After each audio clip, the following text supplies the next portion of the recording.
Hi everyone, my name is Nolan Fleming, and this is a rebuttal response to Sydney Chesta. Sydney took the stance that the international community should be intervening in Myanmar as a way to stop genocide and other human rights violations.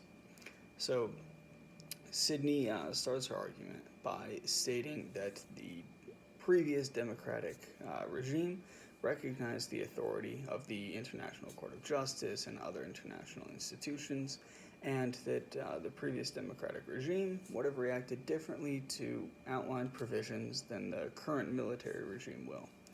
And while this may be true, I personally don't think that it matters how the previous regime may or may not have responded. It only matters if the current regime's actions are enough to warrant a breach of Myanmar's sovereignty.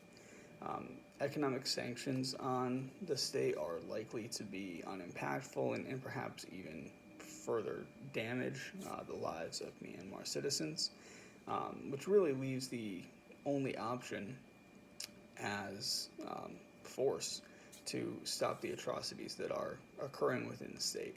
And the question becomes, do states have the legal ground to cross that line? And I don't believe that they do.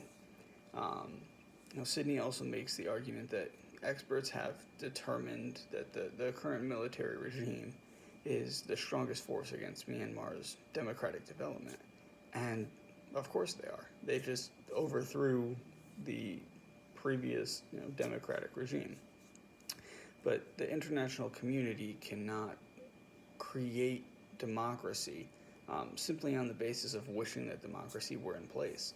In order to establish a democracy, the international community is going to need to build a structure. They'll need to rework political positions, put people in positions of political power. They will need to rewrite constitutions in order to pull back on the military's power so things like this don't happen again. And who is going to oversee that change in the Constitution? Who's going to oversee the change in that political structure? And who has the right to oversee that change in the political structure or the resources to oversee that change?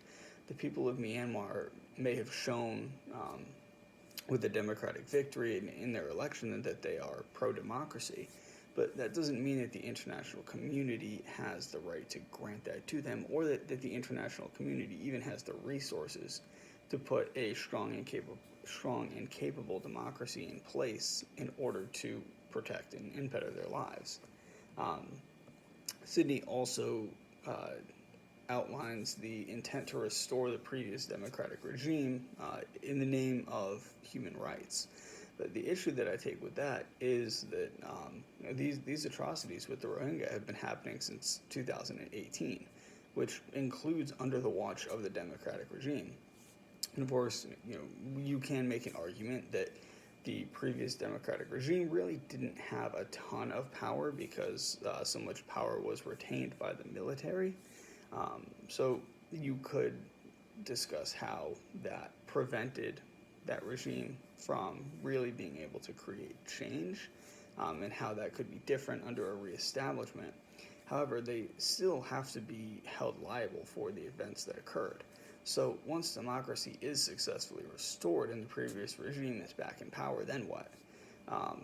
Will the international community then begin to sanction the regime that they just helped reestablish? How is that regime going to be held responsible for their role in what has been occurring since 2018?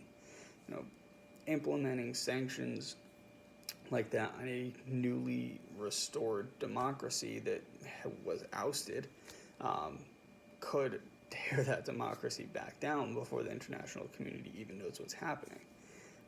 Or the international community could let it slide in the name of democracy, but that would also be a mistake. Democracy and human rights are not necessarily synonymous, and assuming that they are could prove to be dangerous. And Sydney also states that the lack of access that the Rohingya have to health information during the COVID-19 crisis is further evidence of human rights violations as it worsened the COVID outbreak among those people.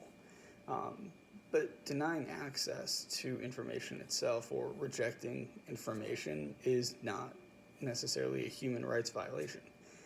If that itself was always a human rights violation, then the Human Rights Watch and other international groups would be all over Donald Trump and his administration for their downplaying of COVID-19 and the damage and death that that caused.